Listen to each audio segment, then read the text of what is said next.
Welcome back. We are joined again by Colonel Douglas Macgregor, a decorated combat veteran, an author, and former advisor to the U.S. Secretary of Defense.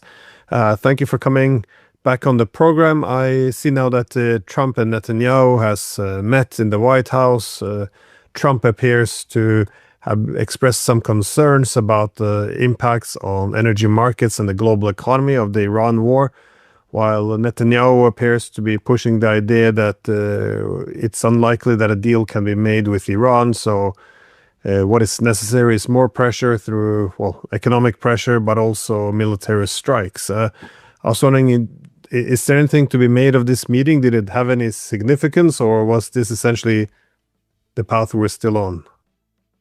Well, what we're hearing in terms of comments are what we refer to in English as boilerplate comments.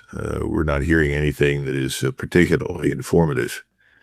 I would say that we could reach sort of two or three conclusions. The first, unfortunately, is that Trump has once again decided not to decide anything when it comes to Ukraine. He listened to Zelensky. Obviously, he was told by his handlers that he should. He did. And they seem to have had an amicable meeting during which Zelensky wants to license the production of Patriot missiles in Ukraine, which will never happen. But by the time they did that, Ukraine won't exist anymore, in my estimation. And Trump indulged all of that nonsense and sort of waved goodbye. He's not going to stop the Congress from wasting money and time on Ukraine. So he's just not going to decide anything. It's disappointing, but I think this is something the Russians have become accustomed to. When you turn to Netanyahu showed up and I think privately said what he's always said. Now, today in the Wall Street Journal, there was an article about a 2-week plan that has been developed by Admiral Cooper that would result in another massive missile and bombing campaign that would theoretically have different results. And we continue to hear rumors about the use of ground forces, particularly against Karg Island and potentially Chabahar on the south coast of Iran. So I think whatever disagreements they may have had, I don't think there's any change in the larger direction strategically. And I have this sinking feeling that we are going to be attacking very shortly in a big way. Well, some of these attacks, though, it appears that the escalation control is not quite there. You've seen the attacks on Iraq. I mean, this can have a lot of unforeseen consequences. The involvement of Yemen now in the war as well is deeply problematic. But, especially the folks, well, there's a lot of countries involved here. But which is it that concerns you the most now? I thought that the Iraq one, I think, is underestimated how bad this can go. But again, I'm not the expert here. Well, I think we can conclude that a couple of things are underway, one of which is this is a regional war now. This is no longer limited to Israel and Iran and the United States. It has spilled over into, as you point out, Iraq. The Popular Mobilization Forces there, the PMF, are very loyal to the Iranians that stood by them through the Civil War and virtually from the beginning of our intervention and occupation. They have their eyes on Kuwait, frankly. I think Kuwait will cease to exist when this war ends. It'll become part of Iraq.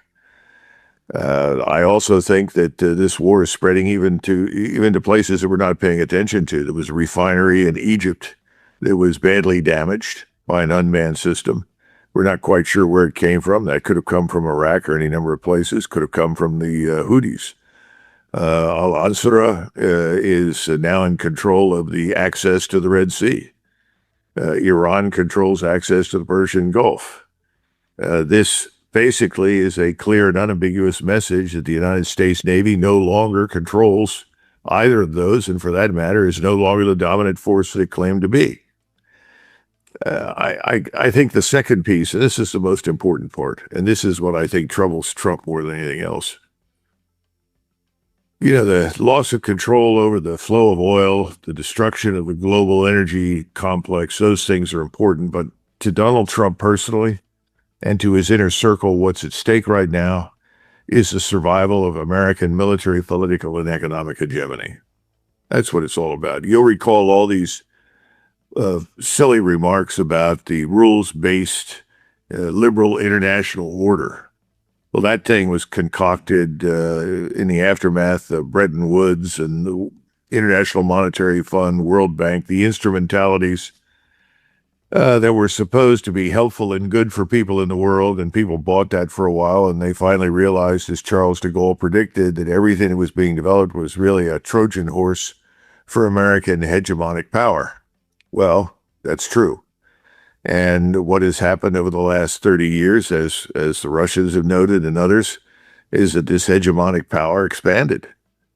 And it's reached a point of intolerability. In other words, people just won't tolerate it anymore.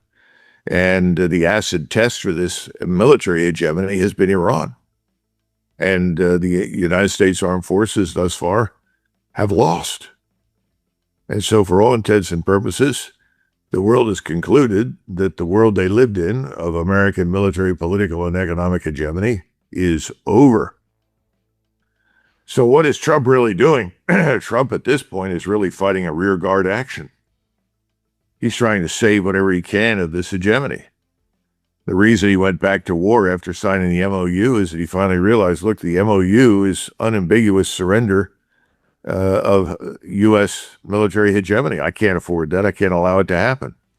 Now you have all sorts of people saying, well, if this is allowed to stand, if we cannot defeat Iran, then others will challenge us.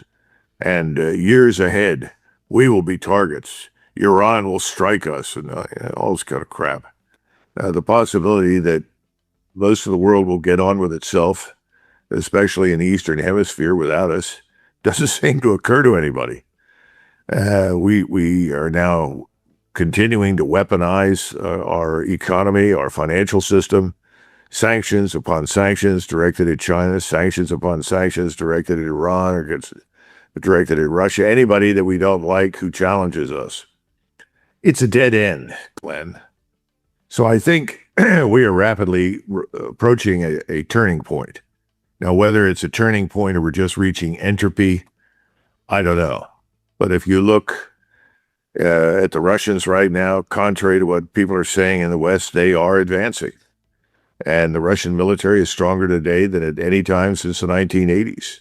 More and more forces are being mobilized, trained, and equipped. And the Russian forces are now effectively blockading Odessa and Mykolaiv ports, shutting that off, turning what remains of Ukraine into a landlocked area. And Kiev is justifiably concerned that these so-called fortress cities are going to fall shortly. And that effectively opens the path to Dnipro, Kharkov, and Kiev. So Zelensky is worried. His government is decomposing, firing people left and right, people resigning, leaving. And at the same time, we've actually privately said to the Russians we'd like to talk, and apparently Minister Lavrov has said no thanks because he sees no evidence that we're really interested in bringing an end to the war. Then you turn to Israel. Israel is very happy that we abandoned the June Memorandum of Understanding. They simply want to keep the war going as long as possible because theirs is a war to the finish. They're in an existential war in their judgment, and they are. They're correct right now. They've turned it into an existential war for Israel. Either they can exterminate and annihilate their enemies all over the region or not. They have complete control of us for the moment, and so they're confident that that can still be achieved. I'm not so sure it can, but that's what they think. And as long as we are obedient and do what they tell us to do, I guess you could say they're going to continue. So we're in for another massive air and missile strike scenario, another offensive. And the White House remains what I would call an Israeli or Jewish lobby policy-making center. And so that's why I say Trump listened, and I think Trump is going to obey. At the same time, we're still in a fight with the Chinese. Now, the potential for war there has receded. Everyone, months ago announced that we didn't have enough missiles and enough capability to attack China, and if we did, we'd lose it. For some reason, nobody bothered to say the same was true for Iran. This is a catastrophic outcome for Trump. And the other thing that Trump, I don't think, is aware, maybe he is, but we're now beginning to see the emergence of a new axis. We talk about these axes all the time. Well, there's only one axis in the West and the Middle East. That's the Israeli-American axis.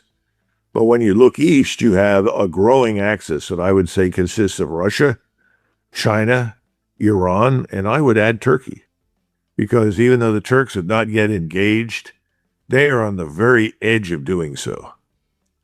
And the population there is overwhelmingly in support of striking back against this Israeli-American axis in the Middle East. I think Erdogan has waited as long as he possibly can and will continue to wait, but he wants to be in on the end. It's sort of like the Battle of Waterloo, which was largely a German affair with a few British troops, contrary to popular belief. Prussians, Hanoverians, Germans from everywhere.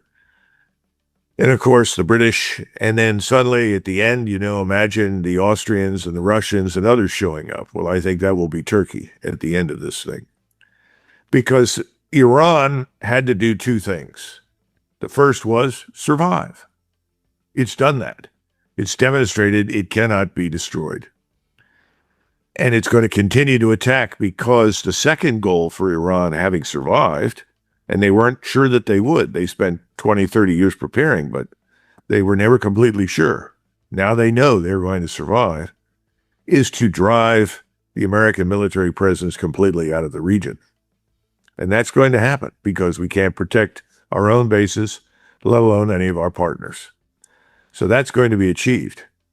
And at that point, this new axis that I just described is going to dominate. It's going to dominate the Middle East. It's going to dominate Eastern Europe, perhaps Western Europe, because people in Western Europe are looking at this and saying, well, why should we sign up for the United States? It's no longer the leading economic power. It no longer has the same political influence. Financially, it's brought us to ruin. We're part of this Western scam, recirculate all the dollars back through New York City, fund our massive debt so that we can continue to live well. Europeans are saying, what are we doing this for? And then finally, there's the military dimension. Europeans are beginning to question their governments because they're unsure about this Russian threat. And they should be unsure about it because it's not real, as we know. But I guess the possibility that you could end up in a nuclear confrontation with China, Pakistan, and Russia, let alone a confrontation that would also include Turkey and Iran, these things don't seem to really enter into discussion in the White House. And I think that's because right now, everything that is being done in the White House, everything that's being done on the Hill, is seen through the lens of the Israel lobby and the fight for Jewish supremacy in the Middle East, as well as in the United States and the West. Yeah, no, definitely that's the impression you got from the meeting as well with Trump and Netanyahu, because everything kind of was framed a bit around how it benefits Israel. For one, Netanyahu apparently showed a map to Trump, complaining that Turkey controls 50 times more territory in Syria than Israel, and essentially this is not fair. They want their larger spoils of war. And also with this nuclear deal between the United States and Saudi Arabia, Trump had apparently reassured Netanyahu that this would depend on Saudi Arabia normalizing relations with Israel. But again, this would put some proliferation pressures on Iran as well. So it looks as if a lot of poor decisions are being made to serve Israel. But how stable is now the situation for the Israelis? Because there's a lot of this reeks of desperation. Well, of course it does. It's kind of interesting, though, because it's very reminiscent of the meeting in January of 1941 between Molotov and Hitler in Berlin. Molotov requested the meeting and came in with Stalin's demands. Not Stalin's recommendations or requests, Stalin's demands. Stalin demands control of the Bosporus, control of the Dardanelles. Stalin demands control of these areas in Romania and Bulgaria that adjoin the Dardanelles. Stalin demands control of Finland, you know. And Hitler sort of sat there and said, my God, these people are crazy. They're threatening the whole world. And it was a very unsatisfactory meeting.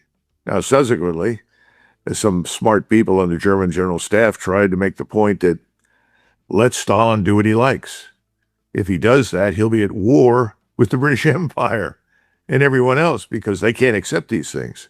And that would work to our advantage. But foolish Hitler said, no, we have to defend civilization, the West, against the Soviets. Imagine that. The rest is history. You got a war. The problem I have with this meeting that you're just describing is that Zelensky and Netanyahu are joined at the hip. They're both supported by the same groups of people. You know, let's be frank, the same groups of people that want to essentially denude the populations of the Middle East of Muslim Arabs and Christian Arabs and replace them with Jews are the same people that want to do something similar to Russia. So they are backing the Ukraine mess. And the bad news is that we don't seem to want to recognize that, and we're not willing to stand up to it because those same forces own everyone. Literally. I mean, how do you turn to people that have given you hundreds of millions of dollars, who have enriched you, who've helped you to win elections, who've kept you in power, kept you in office, even though their policies, many of them are really distasteful, both domestically as well as in foreign policy? I don't know. But I fear that this meeting is going to lead to a widening of the war, just as the meeting in January of 41 led to catastrophe. I think these meetings in Washington did not solve any problems. It didn't take us off the path of disaster. It's keeping us on it. And all we have to do is look at the global energy complex and look at the global economy, and we know that all of those things are plunging into the abyss. You know, people here in the United States, and I think in Europe, don't realize we haven't even begun to feel the effects of the disrupted energy complex. It's going to get a lot worse. I look at the situation in Germany. VW is essentially committing Harry-Kari. It's on a suicidal path. I don't know how the German government can survive. This is a bad situation. And instead of leading us out of it, which is what Washington under Trump was supposed to do, we're marching right into it. So I don't, it's not so much that Trump is making any decisions. It's his failure to make the right decisions and extending these policies that will bring disaster to us and to Europe and to the Middle East. Well, on that topic, though, the energy crisis, again, this is something that Trump brought up in his meeting with Netanyahu, but he also cited a concern about energy and global economy as the reason why he signed the MOU, which he then walked away from, well, pretty much as he signed it. But now, of course, the issue of Hormuz has not been solved. It's not going to be solved, it seems. We can add the Red Sea on top of this just to make it even more complicated. And we see these Saudi energy facilities being struck. And, you can add a lot of other crises on top of there. But energy prices don't seem to reflect the dire realities that you speak of. Again, I'm not contesting what you're saying. I'm just trying to make sense of how to understand the energy price, because it doesn't really make much sense. We can watch on TV the energy fields in Saudi Arabia burning at the same time. The oil prices are dropping. I'm just wondering, how do you make sense of this? Well, there's a yawning gap between reality and fantasy in Wall Street. Wall Street is accustomed to manipulation. Remember, everything is financialized for Wall Street. You don't have people in Wall Street who've ever been to drilling rigs. You don't have people in Wall Street who have visited any refineries. If you ask one of them, how many refineries do we have today? How many refineries did we have 30 years ago? They have no idea. They don't see a problem. And the White House, thanks to the leadership of Trump and his inner circle of advisors, has been very effective at manipulating oil prices. But we know, for instance, that the cost of oil coming off a ship right now is about $140 a barrel. But that's not the paper price. This is all going to change. In other words, what you have right now, what's the right word? We talk about latency in communications in the military. That, as a result of the structure of your communications, orders or information or intelligence take time to arrive at a location. It's not instantaneous. Well, that's what you're dealing with right now in the oil market. So if you listen to Jeff Curry or somebody like Pilkington and others who have years of experience in the oil industry, they're all saying the same thing. Yeah, you're right. The reality hasn't caught up yet, but it will. And when it catches up this time around, it's going to be awful. Weeks ago we said, well, if President Trump steps out of this or puts an end to it, there's a chance we could get out of this with minimal damage. 2 or 3 years, we could return to normalcy. But where we're headed right now, it'll be a decade or more. And everything is going to change. I mean, when you listen to the Iranians and others in the Middle East who are fundamentally opposed to us in Israel, they all say the same thing. Sykes-Picot is over. In other words, the structures of the past that were formulated at the end of the First World War are going away. We're going to live in a new Middle East, and it's not going to be one dominated. It's not going to be the Greater Israel Project. It's not going to be the United States. It's going to be indigenous. And the two great powers that are going to shape these things and decide these things are not the United States and Israel. They're primarily Iranians and Turks because they live there, but also Chinese and Russians, the Chinese especially, because they're the only country in the world that can help rebuild anything. We're broke. We're on the edge of a total financial meltdown. It's like a lot of things. You and I stand at the railroad crossing and we look out and we say, see, look over there. The train is coming. The locomotive is coming. And everybody says, oh, yeah, you've been saying that for the last 6 hours. It hasn't gotten here yet. Yeah, but we can see it now. It's visible. It's coming. Yeah, right. Fine. Yeah, wake me when it arrives. Well, it's going to arrive, Glenn. So, you can replay this at some point in the future. And the people that all said, oh, I'm crazy, Curry's crazy, all these other experts are crazy, all these other military analysts are crazy, replay it. And everybody will reel in shock. Well, why didn't we do something? That will be the question.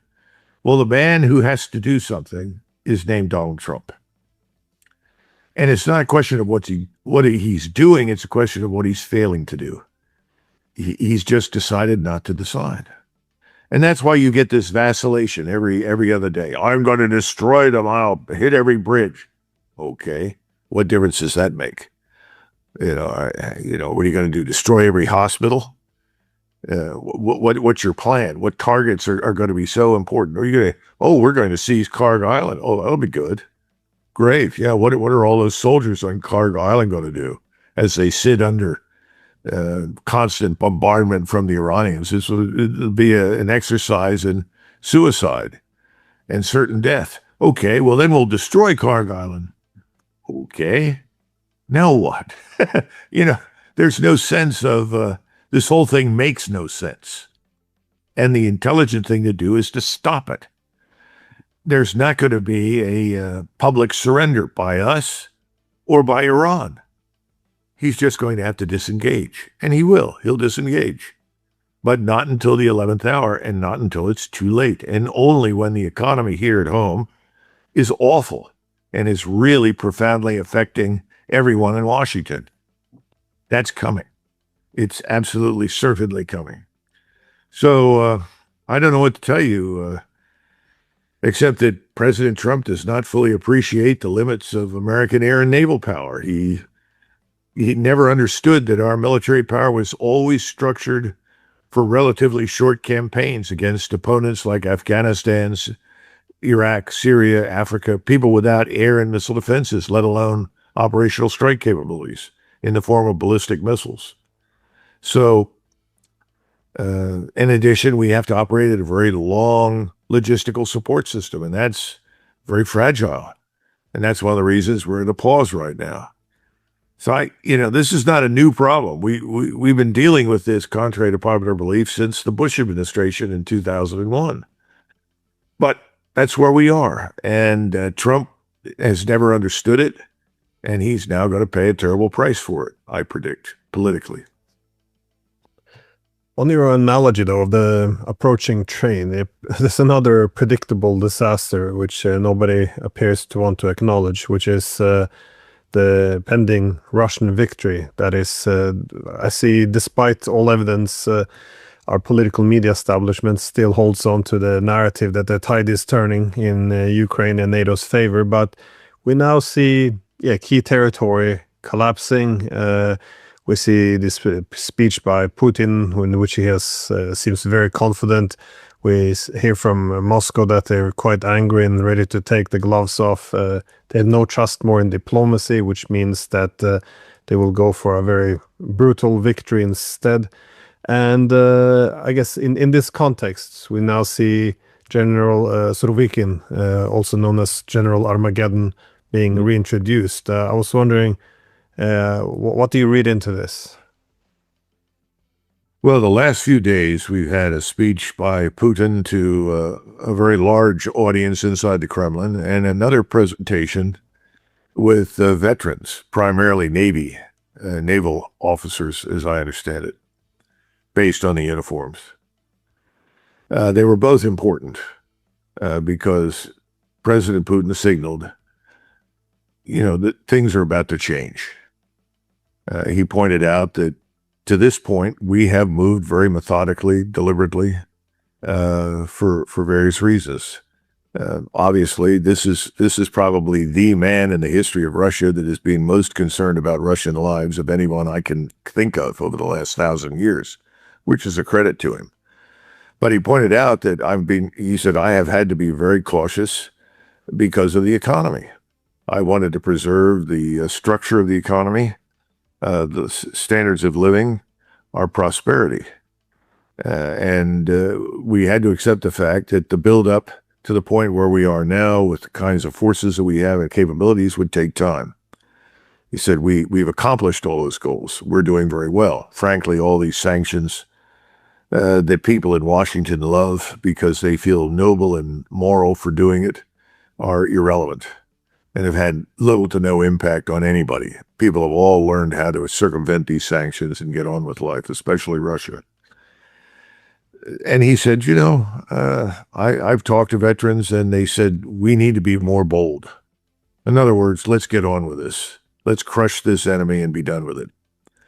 Then the next day he spoke, or I guess it may have been later on that day, he spoke with these veterans and he went further and he said, perhaps not this week or tomorrow, but sometime soon, these lands in Western Ukraine will probably end up being Polish, Hungarian, Romanian, again, Slovakian.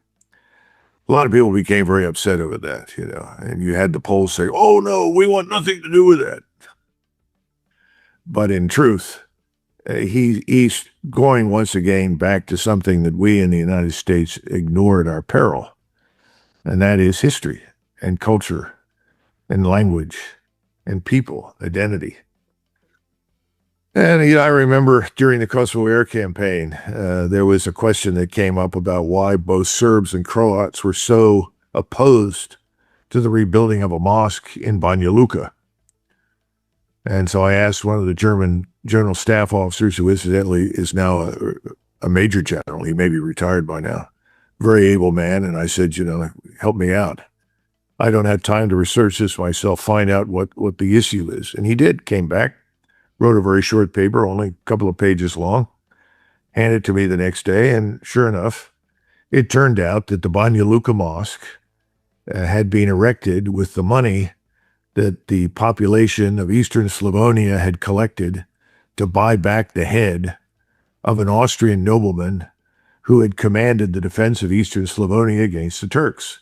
This was in the early 1600s.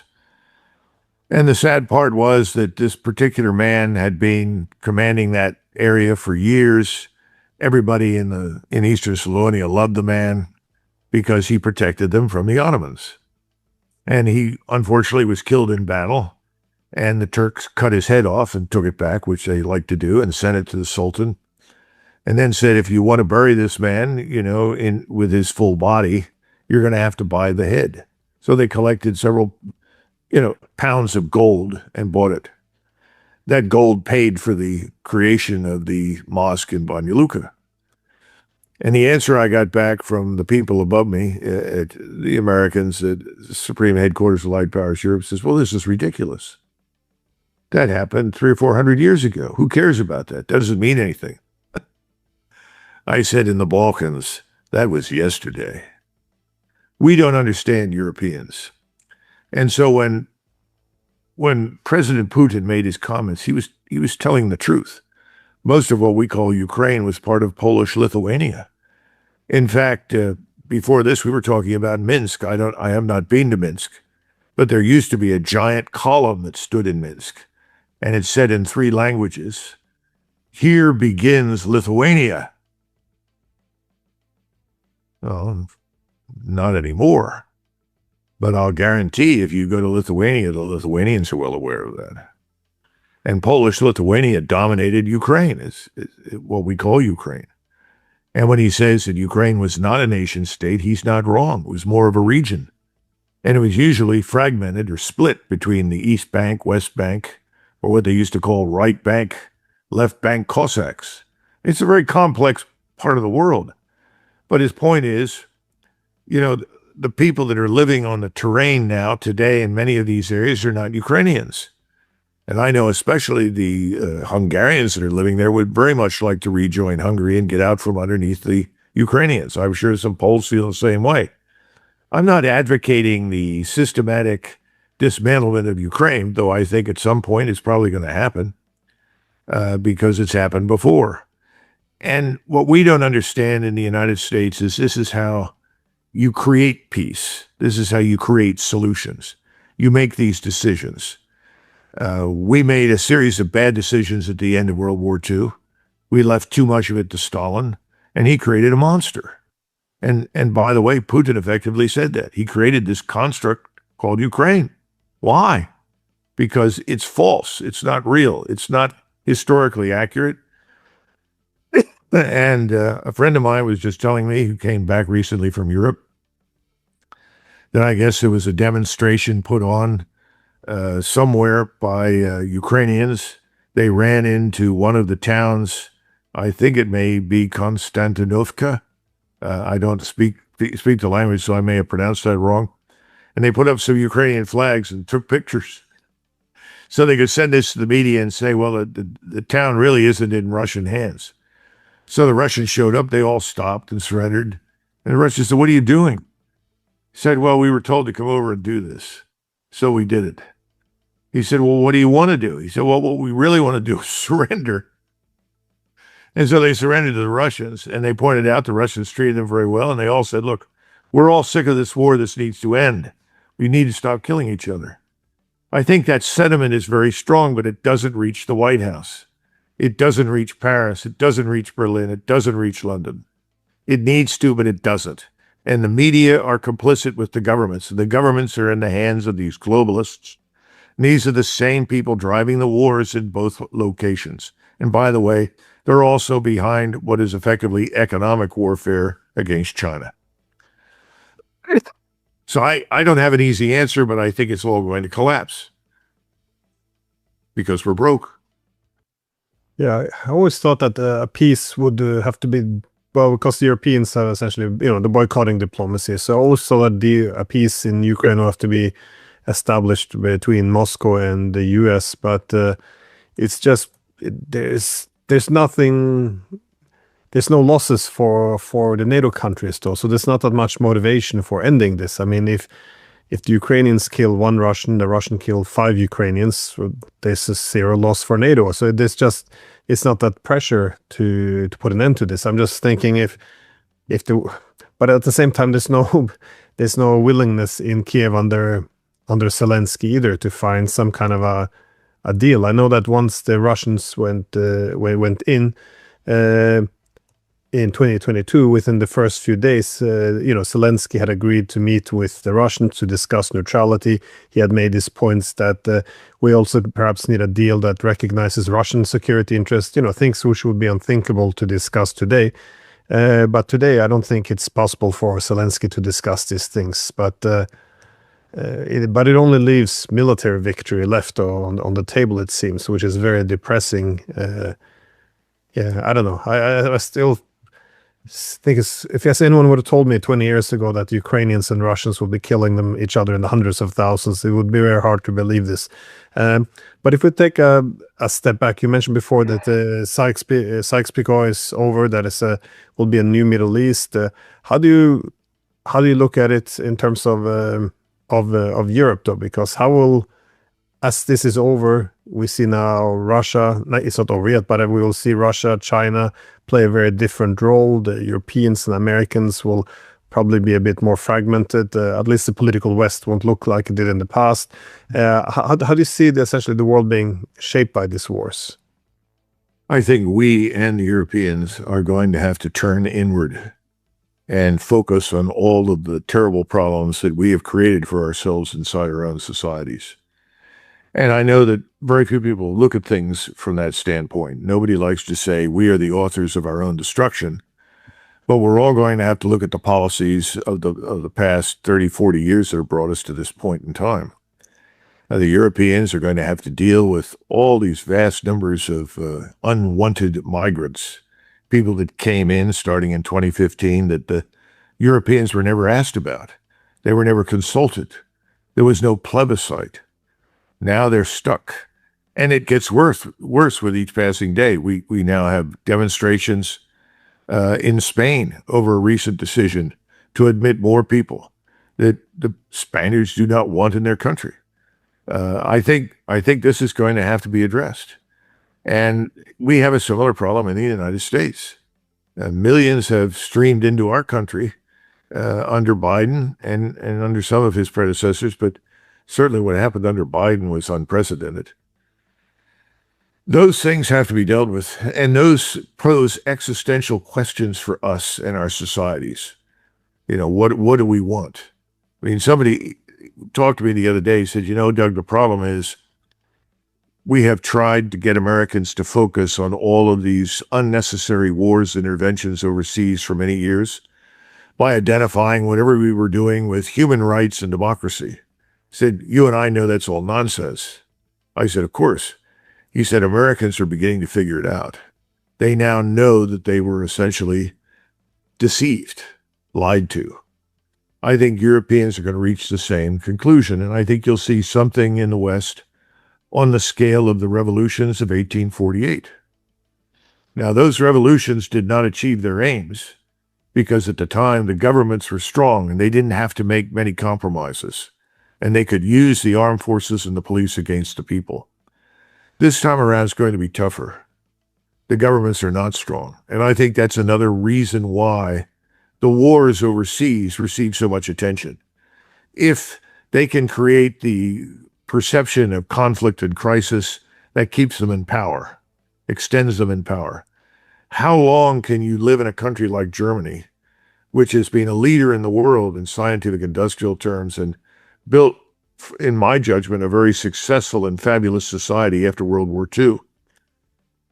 You can't expect that to be destroyed and no one to do anything. But there's another aspect, and you sort of pointed to this earlier. Something given has no value. If you don't earn it, you don't appreciate it. The people that rebuilt Europe after World War II in Germany, they understood what they were doing. They appreciated the criticality of the task in front of them, and they were devoted to their country, and they rebuilt it. They've passed. They're gone in overwhelming numbers. The people that are there now are the beneficiaries in many respects of what was done, but they've also become the victims of dumb policies, destructive policies, some of which they voted for and some of which they did not. Now they have to deal with reality, but they didn't build it. They're just living in it. Now they know how important it is, how they must now fight for it if it is to survive. And I think that's true all over Scandinavia. I think it's true everywhere. It's true in the United States. My generation built nothing. It consumed. Well, the consumption is about to end. So the building has to begin. We're going to have to build something new because what we built in the past is no longer applicable to our needs today. That may be true in Europe as well. That's why I think these wars, these conflicts will end for reasons of finance and economics more than anything else. And I'm not demeaning or disparaging the achievements of the Iranians, for God's sakes, who had stood up successfully against an enormous military power.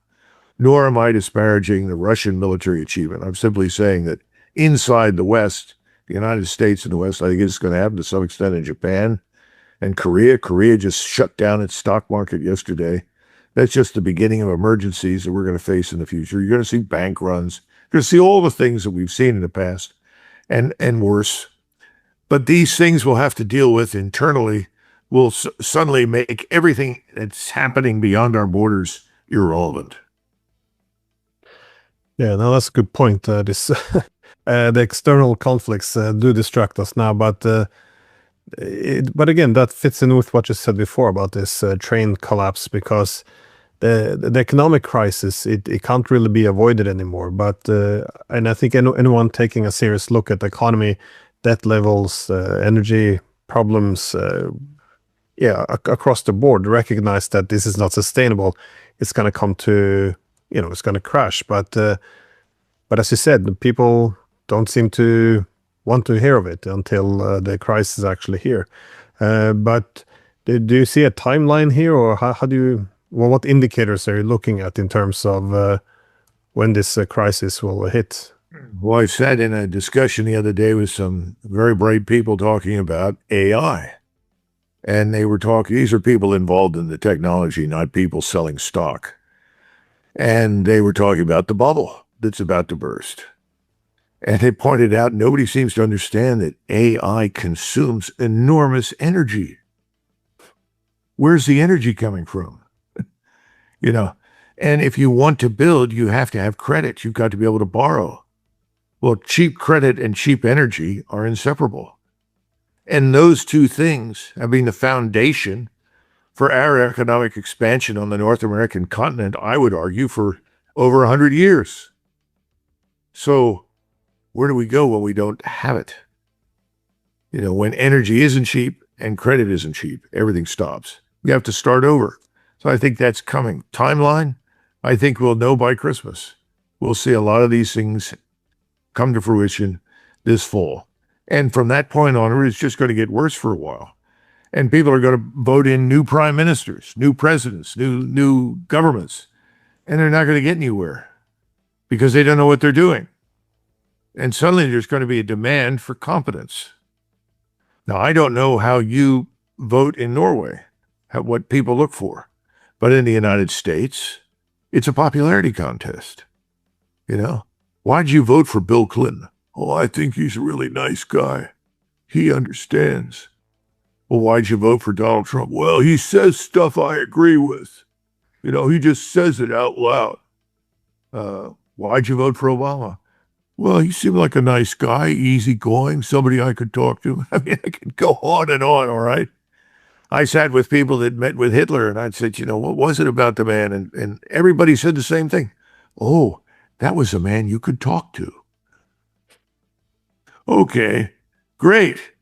But at some point, competence is critical. You've got to have people that know what the hell they're doing. And you've got to have people that are going to enforce the law. Because one of the things that's relaxed across the Western world is law. We let people get away with all sorts of things that our ancestors 100 years ago would have hanged them for. So we got a long way to go. It's going to take us years to recover. But by this fall, it's going to be pretty obvious where we are. And there's no easy fix. You're not going to manipulate your way out of it. Look, the strategic petroleum reserves, they're drying up. There are people very upset with Trump. They're afraid that they're going to be dried up to the point where we can no longer use them. especially these underground salt mines. I don't know. I'm not in there. I don't have access to that information. But I hear these things all the time. We start talking about microcircuitry and the requirements for the microchips that we desperately need, not just for the military, to run our entire economy. Then you look at the power grids that we've neglected for years. We could go on and on. All of these things are suddenly going to become very, very important. And as I said, then nobody will care what happens overseas. People that talk about that will be shunned. And a lot of the people that have brought us to this point, who are responsible for the financial disaster, responsible for these pointless wars that have drained our treasuries, they're going to be held accountable. I was going to say, let's hope so. I think a key problem in Europe is how passive people are. That is, especially in places like Germany, where the collapse have already begun, and you simply have Merz going on TV saying, "Oh, well, this is the new normal," and there seems to be some acceptance of it. Well, the opposition is clearly taking over, but nonetheless, it's. I'm a bit surprised people haven't taken to the streets, to be honest. Anyways, thank you so much for your time and your insights, and yeah, let's hope for better days. Absolutely, Glenn.